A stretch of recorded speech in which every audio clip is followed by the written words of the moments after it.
Welcome to Truest Blood, the official True Blood podcast. I'm Kristin Bauer. And I'm Deborah Ann Wool. And you've been invited in. I wanna do bad things with you. On Truest Blood. Welcome back to Truest Blood, where we sink our fangs into the series bite by bite. Lucy Griffiths is here. She's here! We love her, and her Yes. performance is simply mesmerizing as Nora Gainesborough. She's Eric's vampire sister, which is fascinating. Yep. And a Lilith zealot, right? Like, Yes. she's totally into this vampire god thing. And I'm just like, I forgot that part of her character Yeah, me too. from, back in the day. And I was like, wow, this is a fascinating character, this woman and what she stands for and the journey she goes on. Yeah.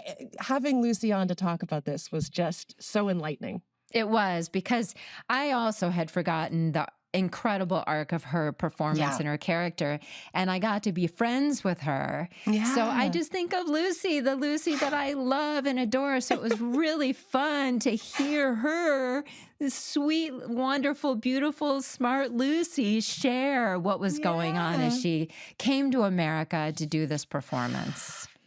Can't wait. But first, let's have a quick bite.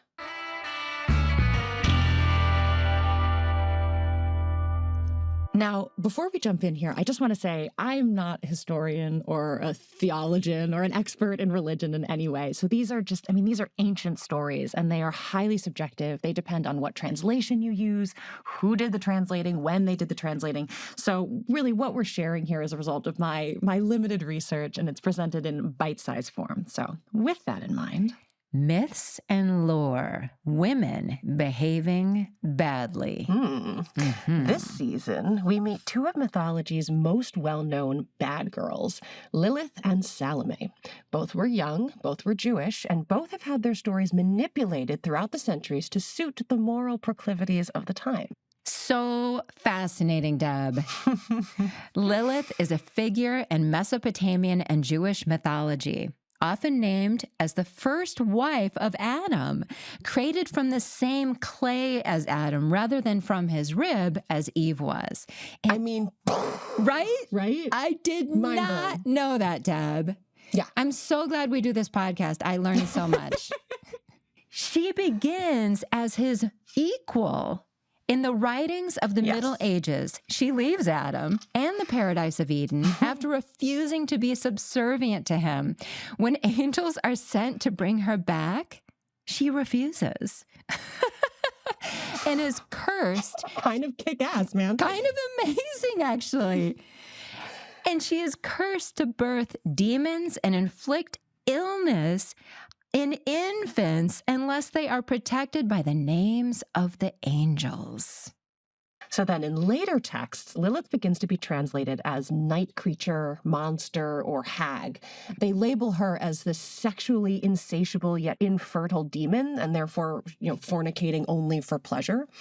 Some actually depict her as the serpent in the garden that tempts Eve with original sin, motivated by this jealousy for Adam, and others as this night hag that visits men sleeping alone, causing their impure nocturnal emissions. Oh, I'm not going to touch It's that. not their fault. No. Right. But it is the Greco-Romans that first introduced the idea of the vampire Lilith, renaming her a sorceress, Lambia, and believing she devoured children, sucking away all their blood until they died. She is often depicted with roses and poppies, flowers the color of blood.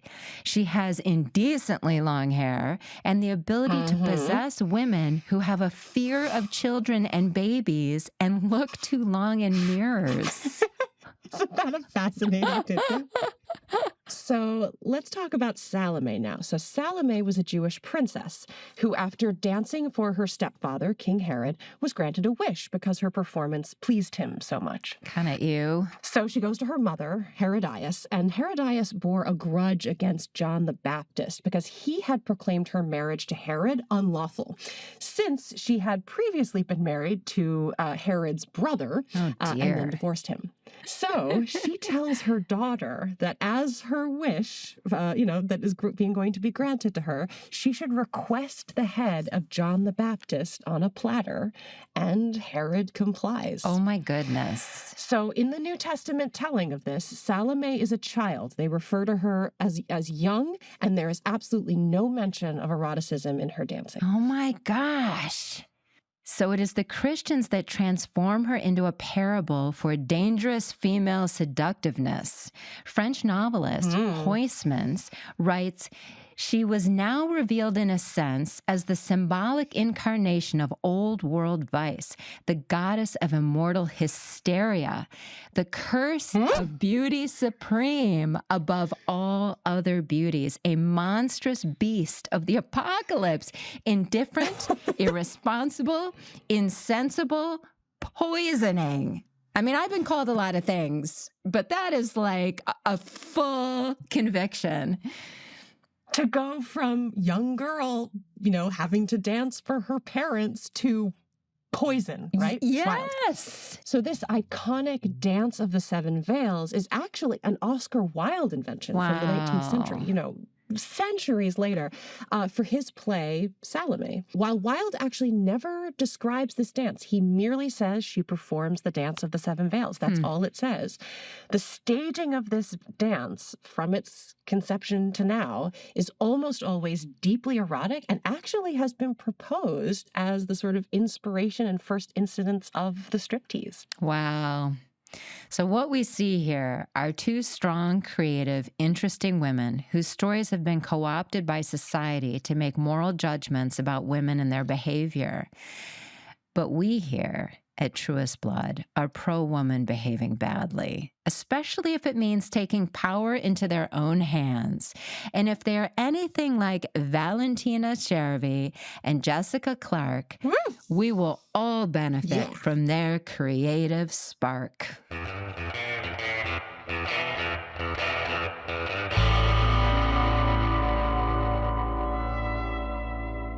So we are thrilled to have Lucy Griffiths here with us to talk a little bit about her work on True Blood. A little bit about Lucy. She was born in Brighton, England.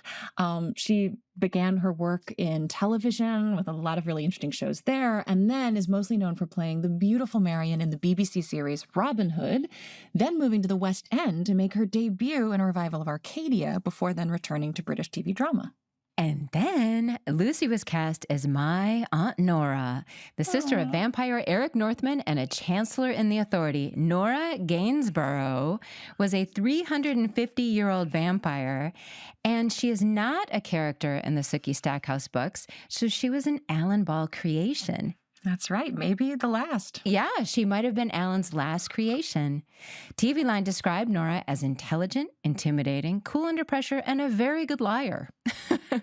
After True Blood, Lucy returned to the stage in London. She voiced Mabel Dobbs in the Doctor Who audio drama The Auntie Matter, get it? And then went on to appear in Constantine, produced and directed by our own True Blood's Romeo Tironi, who we interviewed on the show. That's right. And also, she was in the AMC series Preacher, Shadow and Bone, and Death in Paradise. Well, after all of that, it should come as no surprise that she is such a talent and a force on screen, and we can't wait to talk to her. So enjoy the interview with sweet, sweet Lucy.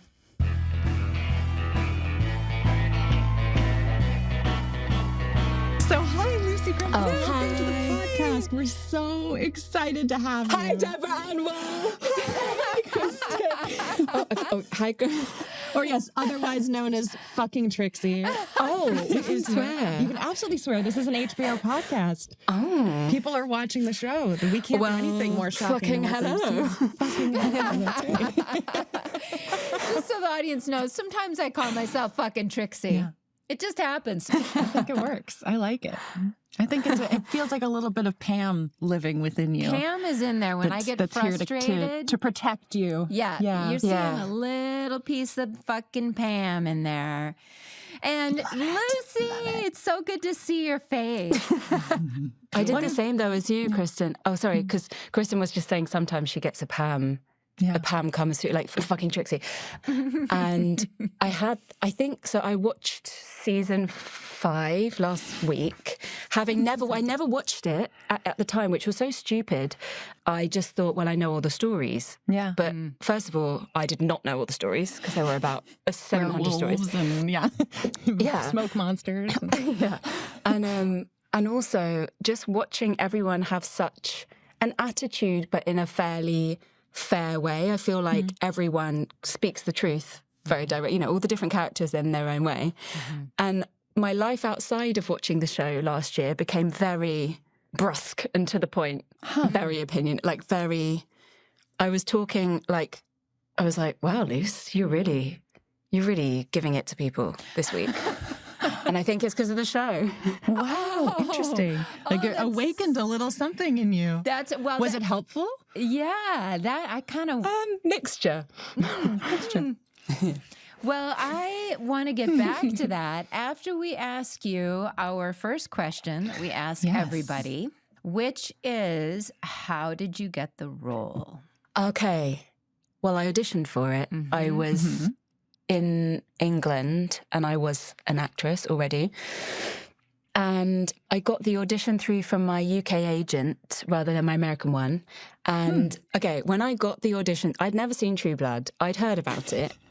My friend Natalie was obsessed with it. And all I knew was that it was vampires and a lot of sex. Oh, right. And do I want to your do this? first scene was a sex scene, one of your first episodes, rather. Yeah. So, okay. It said something like, actresses must be comfortable with nudity. And I was like, I'm English. I don't even take my clothes off in my private life, let alone on television. So I think this is a hard pass, and I just don't think this is for me. And it was to play Eric's sister, and me and Alexander Skarsgård were represented by the same manager. I had auditioned for something he was in that year, and it was really, really good. And I just remember, I don't know, my agent said something positive about him at some point. And I was like, okay, that seems like a nice person.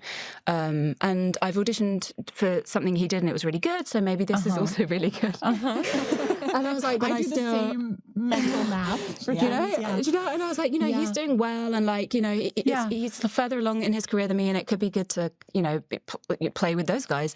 And as kind of positive as that was... And as attractive as that was, I was like, I don't know. Anyway, I texted my friend, having pretty much decided I wasn't going to go for it. And she texted me back. I was like, I've got an audition for your favourite show. She was like, oh my God, you have to audition for it. Oh my God. And I was like, I don't think I am. I just don't think it's for me.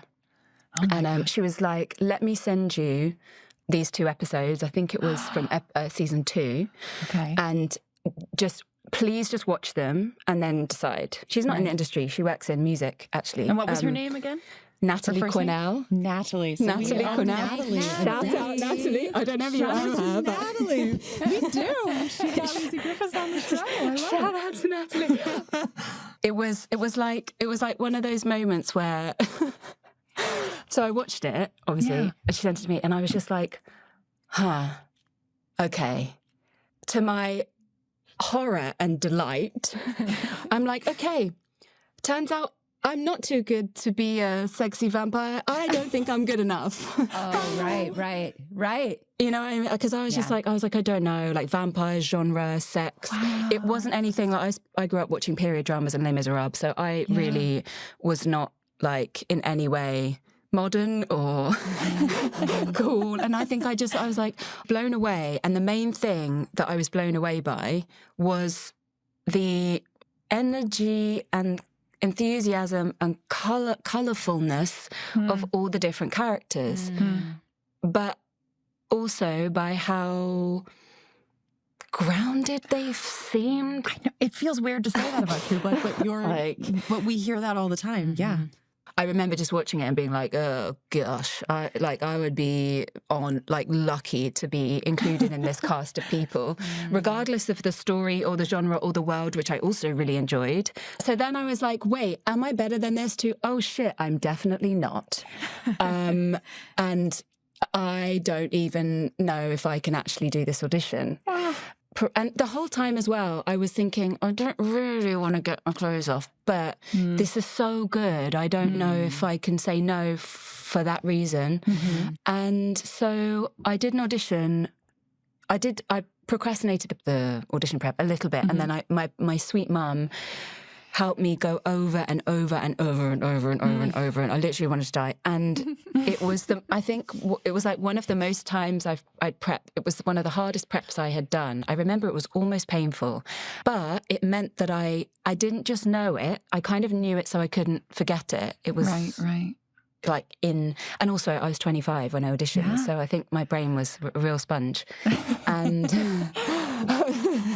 it's still great now. Well, I was so curious about that because you said it came through UK agents. So I was like, oh, were they looking for a Brit? Or were they looking for, because obviously we have a lot of, European actors on the show who do American accents. So I'm always so curious what their intention was the first time. I don't think they knew. I don't know. I've never actually asked them, but I think the fact that I was cast off a tape. So I don't remember what the breakdown said, but I remember I did it in an American accent, and she was like, the casting director, who was British, because it wasn't a tape, she was like, you sound too much like Julia Roberts, so we have to do it in your accent. I was like, oh, that makes sense, because the majority of I watched a lot of Julia Roberts films when I grew up, so maybe I learned her accent. There we go. Interesting. Right. Yeah. Interesting. And not a bad thing. I mean, could be not worse. a bad thing. No, in fact, I was America's quite happy. Sweetheart. Yeah, I was like kind of happy about it. I was like, are you sure you don't want this accent? She's like quite successful. Yeah, that's like if someone said to me. I don't know if you've heard of her. Yeah, if someone said you sound too much like Kate Winslet, I'd be like, I'm never speaking another way in my life. So yeah, and I did the first couple of times, and it was fine. And then we changed the accent, and we did it. Thank you so much to the casting director, Susanna, because she had me go again when I would probably have just been fine with what I had done, not because I thought it was particularly great, but just because in all my auditions up until then, something that good had been, they'd always stopped at that point. Right. And I guess, I don't know, I suppose I didn't want to take, too much time than was necessary. So I probably wouldn't have asked for another one. But she was like, let's go again. And I walked in and I did it. And the way it just, sometimes when things just like, they just, all the bits kind of click into the right place. Yes. And it just kind of came very naturally. And I was like, I finished it. I was like, oh, damn, that was good. I was like, yay. And then the second one was fine, but that same thing didn't happen. Right. It was fine. And I left and I was like, damn, I think I messed it up, because not in front of Suzanne, because I was very comfortable with her. And it really felt, again, the reason why she was so amazing is because she made me feel like we were a team sending something to America. Oh, I'm so happy. It was. That there are casting directors. Yes, and that Suzanne Smith, her name is, and she's done like amazing. So much stuff. Oh my God, those are the greatest. And and then the next thing I knew, I had got it off a tape, which is why I think they don't know exactly what they were looking for. But I think when whatever I did, they thought, that'll do, And I think that was kind of it for the story of how I got it type thing. Yeah. I'm always really, I don't know if it's underwhelm or shock when I hear that I've got a job. Mm-hmm. I'm just like, oh, cool. Well, you can't. It's one of those what are you gonna do? You can't touch it too hard, or it'll kind of, it might deflate, or, there's a weird, if you get too excited, then maybe your expectations, will be too high and you'll be disappointed. Maybe that's it. Who knows? There's a delicacy around stuff like that. My manager currently, it used to be my old agents, whenever I booked anything, 15 people would get on the phone. Most of them I'd never worked with. And it's you got the thing. And then it's a whole big celebration, which is very nice, but it puts this enormous pressure on you. Maybe versus that's what it is. It's the pressure of the reaction. Yeah. Because now you kind of have to go into work mode. Yeah. Right? Yeah. It's not right. It's not necessarily just a celebration because you haven't done the work yet. Now your problem's really Oh, big. yeah, that's true. Right? know? Because it's like super excitement for half a second, a millisecond, and then you realize, holy shit, the pressure is now really on. If you thought the pressure was on in that room with the casting director, you've just gone from the frying pan to the fire. So there's like... I've never thought about it, but I think that might be what it is. I think there's a millisecond of comfort being an actor because in your entire life...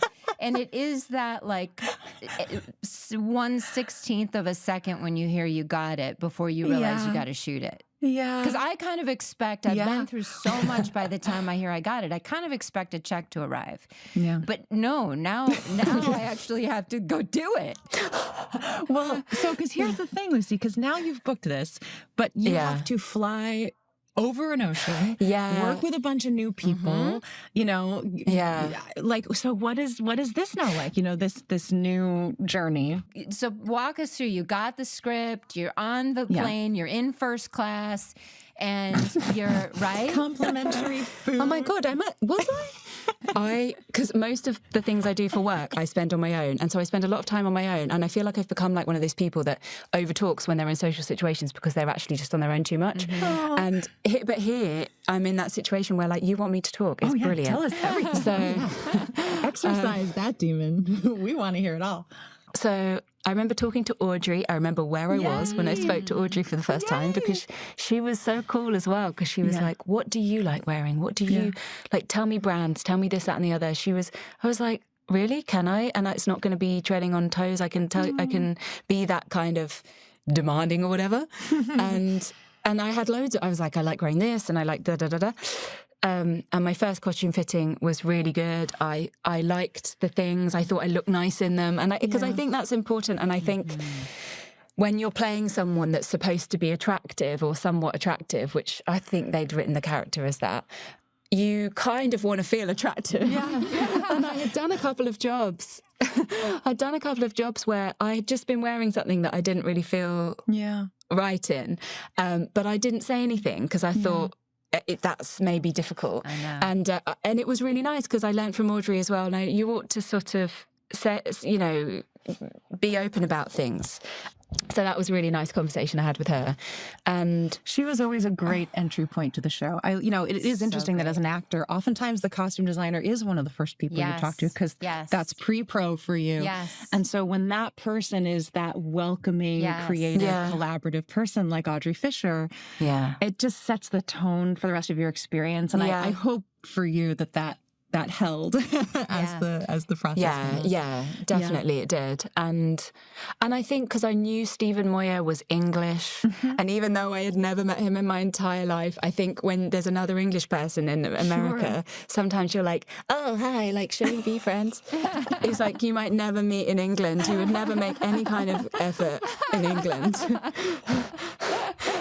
Oh, I get that. If I was on an English show and there was one other American, I'd totally you're like, shall we get married? I basically want to get. Do you want to get bunk beds? Do you want to be roommates? I knew, like, and weirdly, someone I had done theatre with when I was younger had been to school with him, so I was like, okay, we're best friends already. And then Alex was with my manager, so again I was like, okay, that's like a comfort. I don't know why I'd never met him. He had no idea who I was, but I was like, okay, it's a vetting. He's safe. I like him. And then I'd watched all of the episodes. So when I got the job, I thought, okay, I need to watch all of the episodes so I can catch up. I think it was like a slight procrastination from learning my lines, but also I am glad I watched it all. And there was a British actress in it, and weirdly that felt kind of like, okay. Yeah, I belong here. Fiona Shaw, maybe. But all it was Fiona Shaw. British too. Yeah, so there's a it was Fiona Shaw, and then I remember saying to my roommate in England, like, "Don't worry, I'm not moving," because she was really upset I was going. But apart from that, it didn't really feel very different from going away. But the reason I didn't have first class ticket is because I was like, okay, I'm in a position now where all of the friends who have supported me in my 5 or 6 year acting career, who've listened to me talk about, this isn't happening, and maybe I need slightly more wider smile, or like this. Just like, please, can you help me audition? Please, can you test me on my lines? No, an hour is not long enough. Please, can we carry on? No, I know we were supposed to go out, but please, can you test me on my lines? Several of my friends, I want to say, between 5 to 10 of my friends, and Natalie, who had introduced me to the show, she helped me with loads of lines. My friend Izzy, my friend Ambra, my mum, my sister, so many people. Yeah. I mean, if I'd not texted Natalie, I would never have even auditioned for the show. Incredible. So, because I'm ignorant. And so I thought, right, okay, I don't really want my fancy flights because I can do the LA flight economy. Can I swap my allocation or whatever for just being able to fly my friends out economy? Yeah, which turns out is not a thing, because it doesn't really work like that, because they have a relationship with the airline, and I don't know. But so I think I just became a little bit annoying for doing that, but it was so nice to have them out. So that's why I didn't fly first class. But again, a little bit annoying for the sense of community and gratitude and everything that came out of that. Like, screw them. I would also like to say that only women, I feel, and this is a huge generality, would think, oh, I'm being annoying asking them to swap out my ticket. Yeah. There are lots of dudes who are like, hey, probably. Can I just swap out my ticket? Yeah. Or like the number of times that like all of the vampire boys would come back completely tan from the summer of surfing and fun. Totally. And they're like, we're going to have to spend $1 million making you look like a vampire again, Right. Whereas, we're all like slathering on the sunscreen, making sure we're, stay very vampiric and like, I mean, I don't have the choice. They understand there. Yeah, they understand that. I know, me neither. I can't. I wish I could get tan. But so probably I could have chilled out a little bit more about it. I do remember being really struck by, when I watched season 5, what I was partly struck by was how high my voice is. Do any of you watch it back and think, your voice is very high? We just talked about this. You don't hear your voice in your head the right way. So maybe that's it. I was like, it's really dissonant. It's very, it throws you off. Yeah. But I had the same thought. When I heard myself, I was like, my voice is so high. I don't think my voice is being that high. I think maybe it changes as you get older, because I was actually just thinking, but I think you sound the same now as on the show. Do you think so, Dad? You sound the same now to me. Yeah, you did not sound abnormally high to me. I think on the show, I stretch on the show. Yeah. I feel like I sound like this. Eric, I don't want you to be doing this. This is la la la. And when I was talking, I was like, okay. I'll have to check it out again. But your voice is so lovely. The main impression I have of listening to you right now, like I'm being glamored a little bit because of the sound of your voice right now. No, but I've been shouting. She's got a sexy rasp going. No, because I was shouting. I had an audition this morning and I was shouting. I think I've shouted more in fictional scenarios in my life than in my life. Yeah. Of course. That's so I hope funny. so. Right. True. No, it's the last thing in my story. I remember being really struck by how welcoming everyone was. My first day, I was in the trailer, and I've never been someone who's that aware of. I wanted to say, never anyone who's that in touch with my emotions, but that's not what I mean. It's not what I mean. It's like, when you said, it's overwhelming coming overseas and stuff, I look back and I think, okay, I think some of that, those feelings or that behavior or whatever, that thing was probably just you being like a little bit overwhelmed. Mm-hmm. It's very easy to see that. But I would never realize I'm overwhelmed in a moment. It would sort of be like 3 months after the event when I call my cousin and I feel really good and I think, oh, I could have called my cousin maybe 3 months ago. So I don't think I was aware of being in any way apprehensive. I was excited and I was happy to be there, which was the main thing. But I remember Stephen just coming into the trailer and going like, hey, I can't remember exactly what he did, but I remember he was very, very friendly. Yeah. And I was like, oh, do I not have to I don't have to earn this. Do I not have to impress you all first? And then you're like super friendly. You know, everyone was really friendly, and I felt very welcomed from day one. And I didn't, and I felt included. Because I would expect really to not feel that way for a while, because it's a show that's had 4 seasons behind it, and I had done a series when I was younger which had 3 seasons, and by the end of season 2, even when we had people coming in, I would sort of become aware, oh God, you know, we need to include them, but I would be quite wrapped up in, I don't know, just an in-joke with someone or whatever it was. And I just found it really, lovely and kind of like humbling in a way as well, because I thought, gosh, this is, you know, definitely the biggest show I've ever worked on. And the behaviour of everyone is just so friendly, like it's like a playground. It was it was really nice. You know, I'll give some credit of that to that. I think, again, our casting directors, obviously those of us who had been series regulars for a few years at that point, all really loved and respect each other. But every single time a new season regular or a recurring guest star, someone came on, even our background, they were always exceptional and added so much to the story and the community and what we were doing that, like, I never worried, you know, like I just had so much faith in that casting department to just bring in the best of the best and other good people. Like we didn't really have assholes come on in general. So like, I mean, when there was a new person in the trailer, I was like, oh, an exciting new buddy. Like it never felt like, who's this person? Are they going to fit in? We were like, we know they're going to be great because Suzanne and Libby, and they're all fantastic. So Yeah, it was everyone. It was the crew as well, and people were just loving. People were so loving. I remember meeting Alan Ball for the first time, and he said something like, "Oh, I didn't recognise you because your hair's different." I was like, "As if you noticed my hair. Thank you." Like, you know, like I don't know. You've got. I mean, it was quite different to be fair, but you know, you've got quite a lot of things you're, you know, overseeing. It was just touching, and yeah, just the crew in general. I remember being late once because I had misread something, and you know, it was not okay. It was not okay. Yeah, but no one made me feel like that. Yeah, and I arrived and I had to wear like a dead toad around my neck or something. The toad of shame. Yes, the toad of shame. The toad of shame.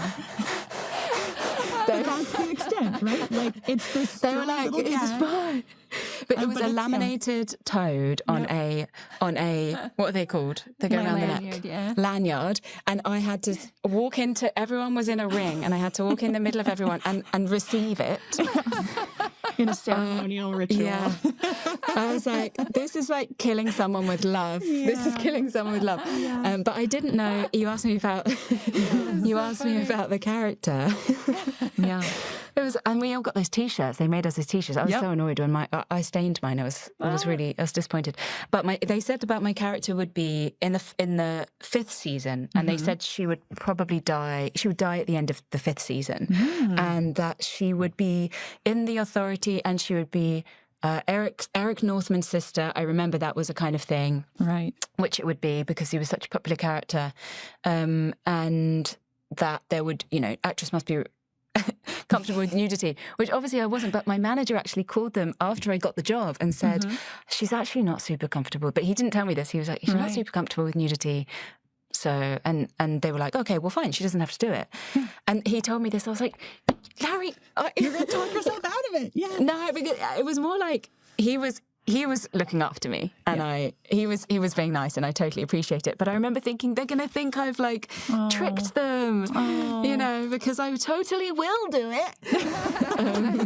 But then when it came to it, and they were like, okay, you know, you could have a bra in this scene, I was like, okay, yeah, that sounds absolutely fantastic. That sounds very good. So I never actually did it, and then I had another sex scene, and that was with Alex's character Eric, and he just kind of covered my bum with his hands. So I never actually had to do it. And I was lucky because I didn't die in the end of the 5th season. So it was kind of like quite pleased. I was like, I'll just keep quiet about your original plans. Maybe you've forgotten them. Well, they were changing plans quite often, and I think it was often in response to what they were seeing. And you know, I mean, I'd love to transition into. I mean, Nora is just such a fascinating character, and you immediately like even that first image of your face in the car, and it's just shining through the dark, and it's so like I just saw you, and I went. Because this is the first time we're watching. I was like, oh, you know she's going to be important, right? Like there's just a thing, a gravitas that you brought. So really, well, I'm really curious to talk about it because like story-wise, they gave you quite a heavy load right up at the front, which was that nobody else could be out about their sanguinista, you know, that religious fervor. And so it was kind of all on your shoulders to represent what that was, because Salome can't come out, you know, Bill's not there yet. So it's really just you. And again, it's like it sets up the rest of the season because you do such a good job of making that clear. So I'm curious, what was your process getting into that state of mind, of that kind of religious fundamentalism? And yeah. Well, I didn't know. I only had that episode. Okay. And As possibly the usual. next one. We never I think I had two. Anything, yeah. So I didn't know that. Okay.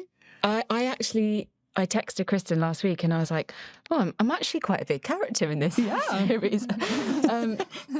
So at the time, I didn't really think about it. It said that she was meant to be a political mastermind. I remember that. Mm-hmm. Okay. I think that probably my process is almost entirely dictated by the writing. And I think this might be because I didn't learn that much about process when I was younger. I had a lot of experience with it, I suppose, because I did lots of acting growing up as a hobby, and then I went straight into it as a job, and I went straight onto a series that ran for a long time, so I had to do it lots. But I think I would just read something and be like, oh, I get it.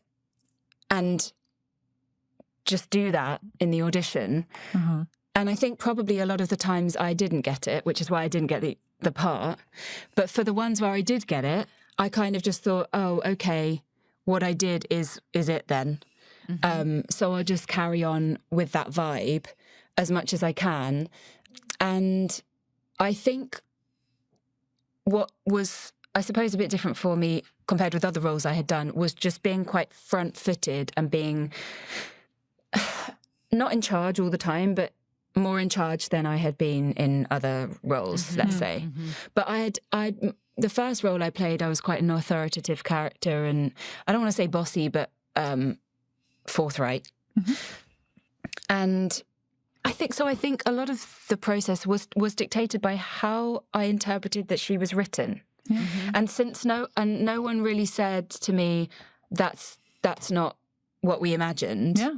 And I think because they didn't have something super, super specific in mind and they chose me, I was like, oh, well, I must have been sort of creating what you hadn't imagined enough for you to go with it. And also, I think partly everyone being so friendly helped me a lot, because I think, because I was fairly young, I was 25, and it was a fairly authoritative role quite early on, especially in the first episode. And I think that I might have had the brass to sort of be like, whatever, to hell with you guys, if people weren't friendly. But the fact that they were so friendly and made me feel like I was, like what you said about people coming and you feeling like excited to meet the new kid type thing, I really felt like they thought I was great. Like they thought I had a lot to offer. And it kind of meant that I felt more, it gave me a bit more confidence maybe. So I reckon that was probably my process. And then I just took it as it came, because I didn't know how, religious she was going to become. And I didn't really, I sort of saw Salome as being like the boss. But actually when I was watching it back, I was like, no, it was more complicated than that. Their relationship is really, like, that's the one thing I finished the season, I was like, more. Where's the Nora Salome spin-off that we all want? I loved Salome's character as well. In it, like, she's so focused and specific. and like calm and quiet, but like an engine. Just so energetic somehow. Yeah. Mm-hmm. So that was my process. My process really was just like learn the lines as well as I can so that I can forget them, and then, which I didn't always manage. And then they've written the character. I don't really need to do anything. That's kind of how I felt, but maybe I should have looked into it a bit more. It worked. Whatever you were doing, it worked. So thank you. It's such an incredible arc that you have on the show. And, you know, one thing I didn't remember It is a good arc, rewatching it is how much you bossed Pam around. Like, you really come in and are like, oh my God. Pam is Oh my junior. God. Yeah. Pam is like a little But, kid like, going, she's a baby vamp. I become a baby vamp when you come in.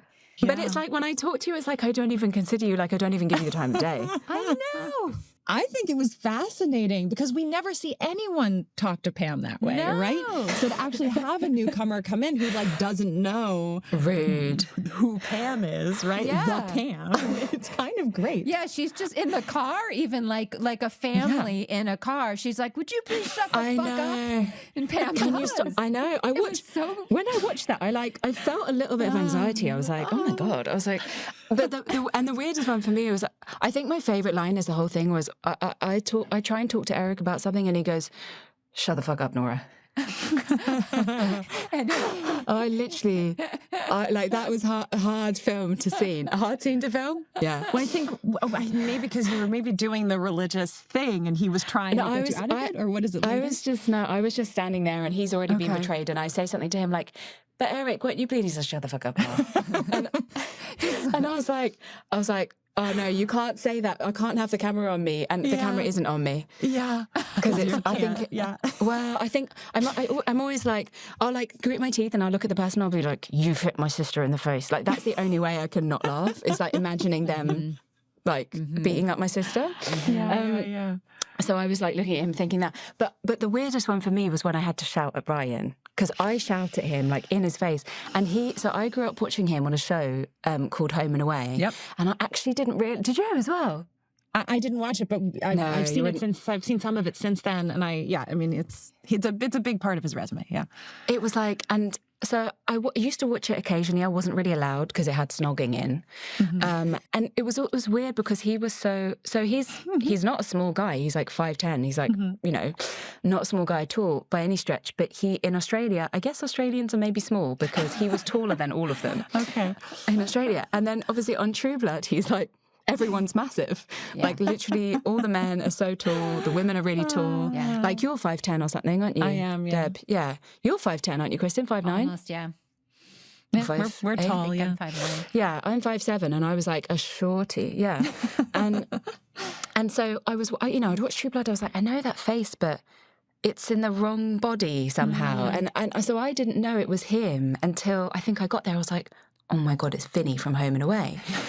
And so when I was like doing a scene with Vinny from Home and Away, shouting at Vinny from Home and Away, telling Vinny from Home and Away what to do, I was like, girl, you made it. You killed it.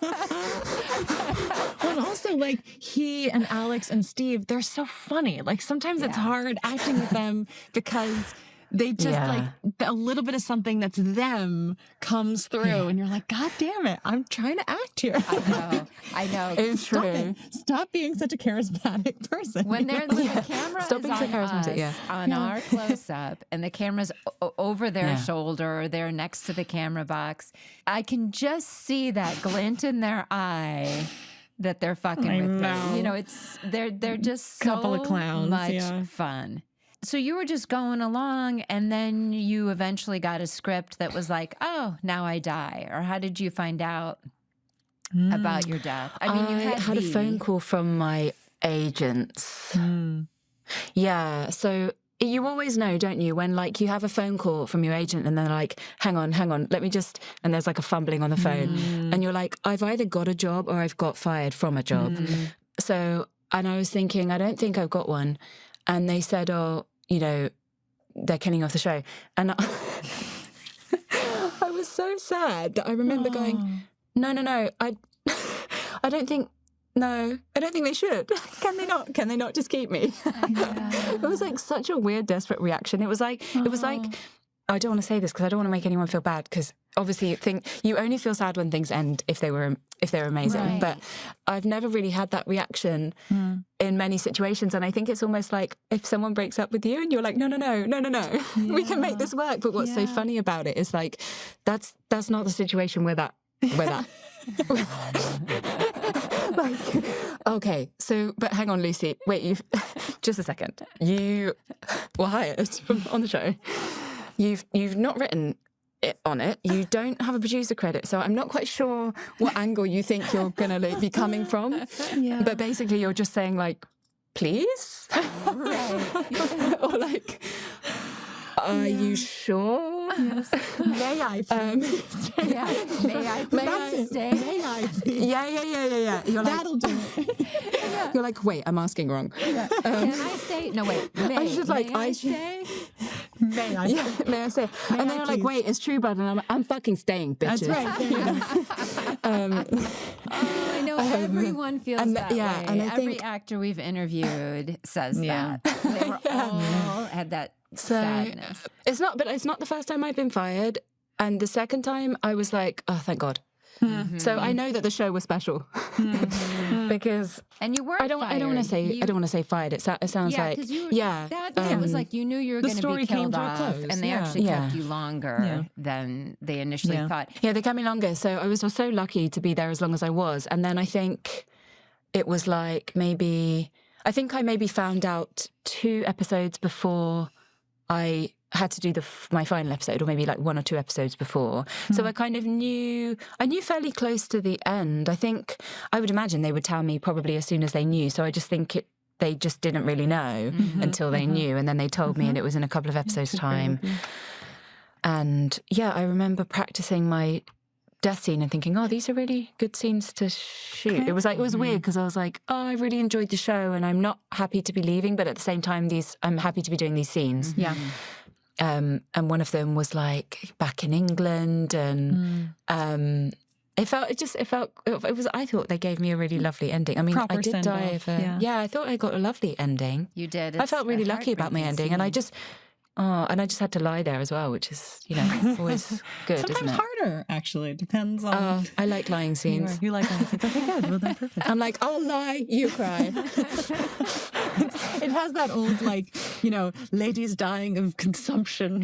Yes. I'm dying, I'm vaguely weak from an unknown disease that just makes me prettier, Yes. Yeah, that was the atmosphere, definitely. Yeah. It was like, I'm not going to lift a finger. Yeah. Funny. And it was like, and my actual moment, I remember when I died, I had all this blood that was pouring over me, and it felt like a shower. And afterwards, I felt like completely fine with it, and like so happy to have done it, and like so peaceful. Yeah. I didn't feel like, it was really weird. It was like, as soon as all that blood like washed down me, it was like having a cold shower or something. Yeah. And it was literally like, I was like, oh, it was so weird. Wow. I hadn't wanted. It was a nice feeling. And it was a nice feeling to feel nice on the last day, rather than, I had been a bit scared I would feel sad and I would feel, I don't know what, but just not nice feelings. And I ended up with just this lovely, that's kind of tied it off with a bow. It was nice. Wonderful. All right, Lucy. We asked this question of everybody. And when you think... Oh, gosh. Yep. This is the game show component. When you think of your experience on True Blood, the whole thing...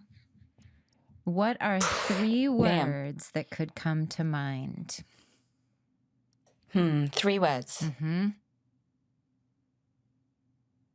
Magic. Well, this is 2 words, but it's like one concept. Hyphens Gonna use are it. allowed, yeah. Hyphen away. Growing up. Yeah. In like the loveliest atmosphere. Like I was 25 when I came. Yeah. 3rd word. I can't say that. That's too lame. We've had some lame ones. We've had our own lame ones. It might not be lame. Yeah. No, I can't say. Okay. Let me just. Can I have 2 minutes? Like 30 seconds. Okay. Like 30 minutes. So, yeah. Okay. I've got 2 leftovers. One of them is very clinical, and one of them is very mushy. And the clinical one is quality. Yep. Like just undeniable. Yeah. Yeah, that's a good point. And then the other one is love. Yeah. Wonderful. Well, Lucy, this was so special. Thank you so much. You and I didn't really get to work with each other or become very close during that time. So I was really looking forward to this chat because the way Kristin talks about you and everyone else from the cast, I just was like, I sense a kindred spirit. And even at the time, I was like one of the youngest people on the cast that was an adult, and I felt very green and very like less than everyone else and intimidated. Damn, I loved your character so much. Like when you came on, I was like, holy moly. Yeah. But it was nice when you came on. I was like, oh, like same thing, like another Brit. I was like, oh, another like young person. Yeah, because you were 26 when I arrived. I remember thinking you were 26 because I remember at the time thinking, oh, yeah, she is more grown up than me. And I remember coming to see that. I remember coming like 1 year. I remember. I was like, and meanwhile inside, I'm like, I know. Oh my God, she's so mature. She's no so way. experienced. Oh my gosh, no! It's all an act. I'm just like bravado personified. And then I remember coming to see the pilot and no, not the pilot, the first season of episode 5 and series 5, and it was at the premiere. And you did your cherry bomb, and you were like, and you were so going for it. And you said, I've always been very like contained in my acting, and I always like my biggest challenges is like laughing. Being happy, like I'm being like just uninhibited and big. And I remember you were like cherry bum, and I was like, oh my God, I'm gonna be like that when I grow up. And I was like, can I do that? I was like, I wonder if I could do that. I was like, I could do it. And it's really funny because we were just 1 year older than me. It's so silly. When we grow up. I'm gonna be each other. I'm gonna be Jessica / Deb. Watch this space. In 1 year. But it's so funny. So anyways, I really appreciate you taking the time to come and talk with us. It was such a pleasure. Yeah. Thank you so much for having me.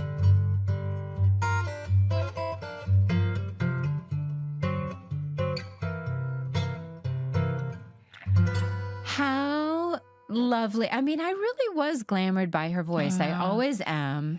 I just adore Lucy. There is an effortless, class, but also depth. And I don't know, I watching her, I really, one of those actresses that I can really watch and go like, oh, I would love to have that kind of, ability that she has. And then talking with her, and she's just so lovely and down to earth and intelligent and sweet and all of the things. I know. She just doesn't disappoint on any level. She's just everything you hope her to be. I know. Next life, I'm going to be British. I'm going to be Lucy next life. Next life, I'm going to be Lucy. Like I said, I think I want to be Lucy when I grow up. I think that is a good goal. Yeah, I adore her. Yeah. She's absolutely just so lovely. Next week on Truest Blood, we are breaking down all of Season 5 with a very special guest, Truest Blood's own Janita Gavankar. Yay! We thoroughly enjoyed this new format. Janita will join us as a third co-host, revealing behind-the-scenes info, sharing her very interesting, funny, personal stories from the season, and diving into what it's like watching yourself on screen. Yes, everyone has a take, and we can't wait to hear hers. Yeah. So thanks for listening, Trubies. Subscribe and follow wherever you listen to your podcasts, and we'll see you next week. Y'all come back now. You hear? Truest Blood is produced by Safe Haven for HBO. Executive producers are Janina Gavankar, Kristin Bauer, and Deborah Ann Wool. Our producer is Gabrielle Gallon, and our audio producer is Christopher Wool. Our theme song was recorded just for this podcast by Jace Everett. Additional music was composed by Timo Chen. And remember, you can watch all of the original episodes of True Blood on Max.